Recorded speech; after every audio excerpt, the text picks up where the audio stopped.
Welcome back to English Vision, the podcast, everyone. Today, we're diving into one of the easiest and most fun topics in English conversation, talking about your favorite food. And trust me, by the end of this episode, you'll be hungry and more confident speaking English. Absolutely. Food is something everyone has an opinion about, so it's a perfect topic for practice. And hey, if you're listening right now, stay with us because we're going to give you simple phrases you can repeat after us to boost your fluency. Speaking of repeating, let's warm up together. Repeat after me. My favorite food is. Nice and easy, right? Okay, let me try it. My favorite food is pizza. Classic, but perfect. And you listening, go ahead, repeat it too. My favorite food is pizza. Even if pizza isn't your real favorite, it's great practice. Now let's make it more interesting. You can add a reason. Reasons make your English richer and more natural. So I might say, my favorite food is ramen because it's warm, flavorful, and comforting. Try that structure with your own favorite food. And notice how Emma used adjectives: warm, flavorful, comforting. Using descriptive words makes your speech more vivid. So let's give our listeners a quick list to repeat. Repeat after us. Delicious, spicy, sweet, creamy, crunchy, savory. Perfect. And don't worry if you feel shy repeating out loud. The more you do it, the faster you'll improve. So Emma, what's really your favorite food? Not the teacher example, your real one.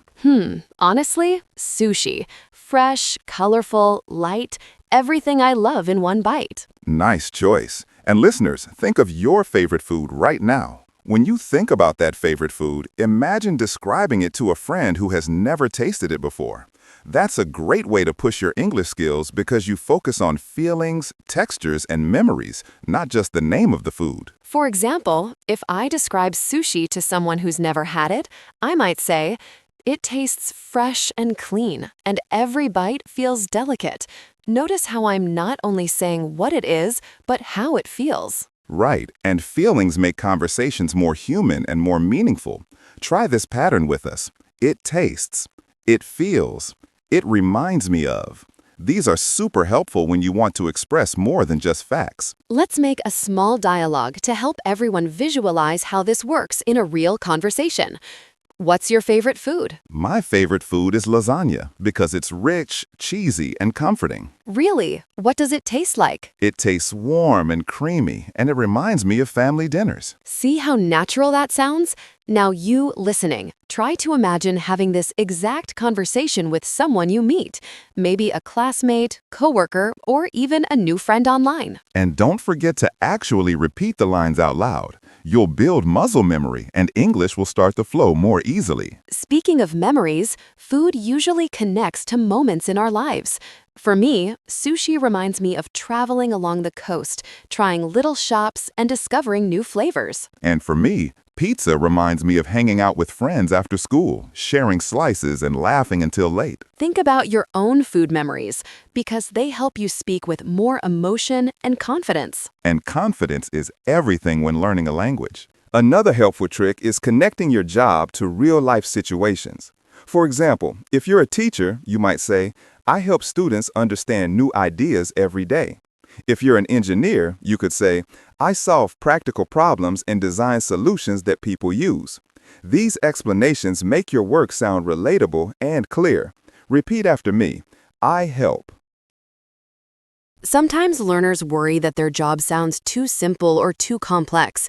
But every job has value, and every job can be described in natural English.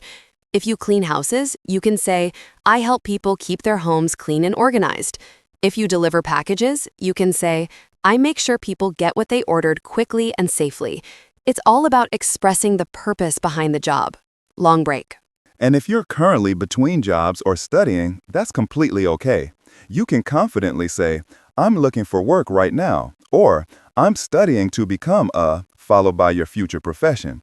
That still keeps the conversation open and positive. Repeat after me. I'm studying to become a. Adding small details also helps create connection. Imagine someone says, I'm a barista. I make coffee, but my favorite part is talking with regular customers. That detail opens doors for more conversation. You can use this same idea to make your answer friendly and memorable. Long break. Here's a quick mini dialogue to show how these pieces fit together naturally. Long break. What do you do? I'm a fitness trainer. I help people build strength and feel healthier. I love watching their confidence grow. Notice how the description creates a full picture. This is exactly the kind of smooth, confident English you can use anywhere. Long break. Keep repeating with us as we go, because the more you hear and practice these patterns, the more natural they'll feel when you speak. Another part of job conversations that learners often forget is talking about where you work. You don't need complicated vocabulary. Simple phrases work perfectly. You can say, I work in a hospital, I work at a school, I work for a tech company, or I work from home. Repeat after me. I work at. You can also describe the environment. For example, I work in a busy office, or I work in a quiet studio, or I work outdoors most of the time. These small details make your English sound more complete and more natural. And sometimes people ask about your schedule. This is another great chance to build your conversation skills. You can say, I work full-time, I work part-time, I work nights, I work early mornings, or even my schedule changes every week. Try saying, I work full-time. Here's a short example of how these pieces come together. Long break. I'm a receptionist. I work at a hotel and it's usually very busy. I help guests check in, answer questions, and make sure they have a comfortable stay. That answer includes the job, the workplace, and the tasks. These three pieces help create a clear picture for the listener, and you can do the same with your own job. Another skill you can practice is describing the tools or technology you use. For example, I use design software. I use special machines. I use a company database. Or I use social media to promote products. Repeat after me. I use. Adding tools helps the other person understand the practical side of your work. It also makes your English richer and more detailed, which is great for improving fluency. And remember to stay confident. Even if you make small mistakes, the important thing is communicating your ideas clearly and naturally. We're practicing with you the whole way. Those memories help you connect with people too, because when you talk about food, you're really talking about your life, your culture, and your experiences. And that makes conversations richer and more meaningful. It also makes you sound more natural, because native speakers often share stories around food, not just descriptions.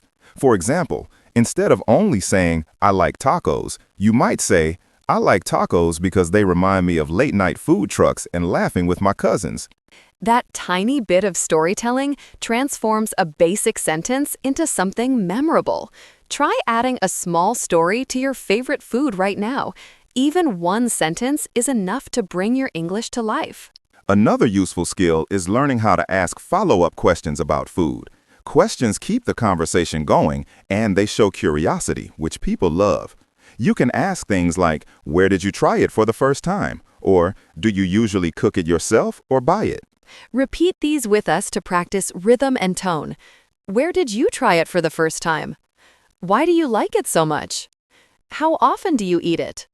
These simple questions can turn a short chat into a long, enjoyable exchange. And don't worry about making mistakes when asking questions.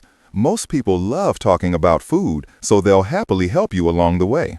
Speaking of helping, we should practice variety in sentence types as well. Instead of always starting with, my favorite food is, you can say things like, I've always loved, or I can never resist. For example, I can never resist a good bowl of pho, or I've always loved chocolate cake. These structures make your English sound more dynamic and less repetitive. Try saying one now. I can never resist, and fill in the food you love. When you say it out loud, notice how the sentence feels more expressive, almost like you're sharing a secret about yourself. That's what makes people want to keep talking with you. They feel like they're learning something real about who you are. Another great technique is comparing foods using simple phrases like, it's similar to, it's like, or it's kind of like.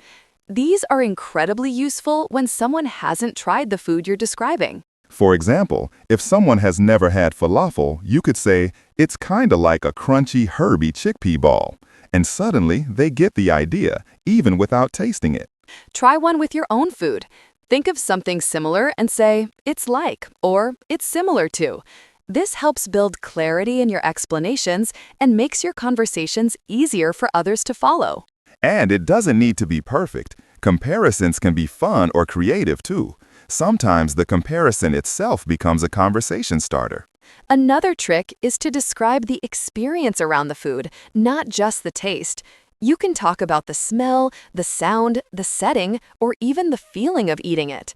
For example, I love fried chicken because the crispy sound makes me smile before I even take a bite. Or, I love fresh bread because the smell fills the whole room and makes everything feel warm. These sensory details make your English rich and vivid. And they help listeners imagine the food with you, which creates connection and keeps the conversation alive. Think about your favorite food right now. What does it smell like? What sound does it make? How does it make you feel before you even eat it? These small details turn simple English into engaging English, and that's the difference between sounding like a beginner and sounding like a confident communicator. There's also a fun way to expand your food conversations by talking about when you usually eat certain things. For example, you might say, I usually eat this on weekends, or I only have this on special occasions. These small details reveal your habits, and habits are great topics for natural conversation. You can try something like, I usually eat noodles when I'm tired because they're quick and comforting. Notice how adding the reason makes the sentence feel complete and meaningful.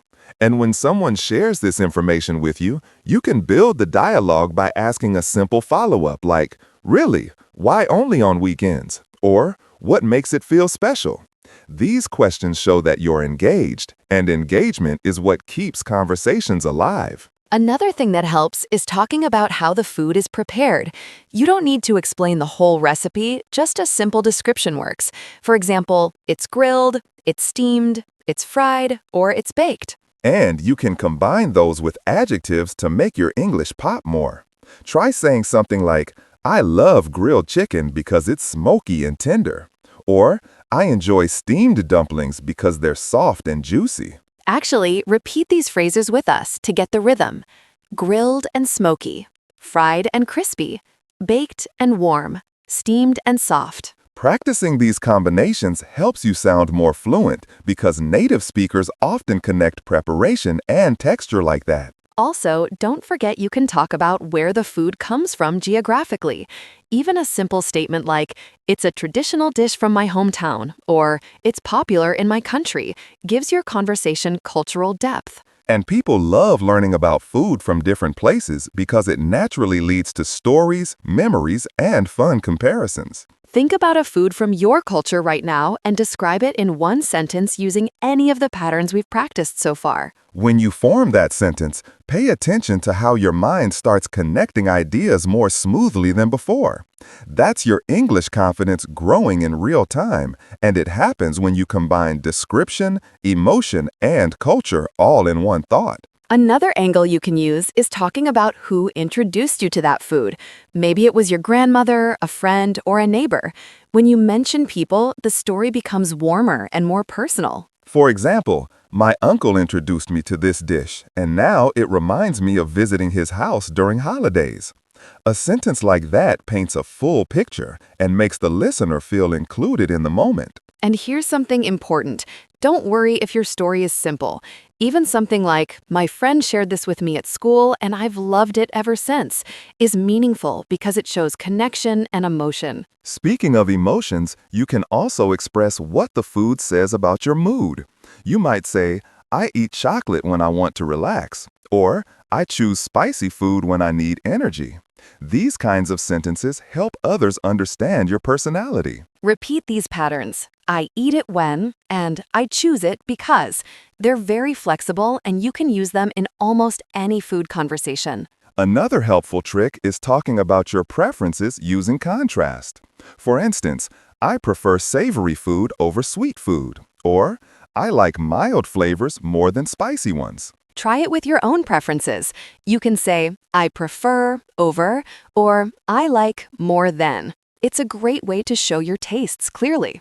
And once you express preferences, conversations usually flow naturally because people start comparing with their own tastes. That comparison can lead to fun moments, like discovering common favorites or realizing you like completely opposite things, which always makes for a lively exchange. Keep these structures in your mind whenever you talk about food. They help you add detail, personality, and energy to your English.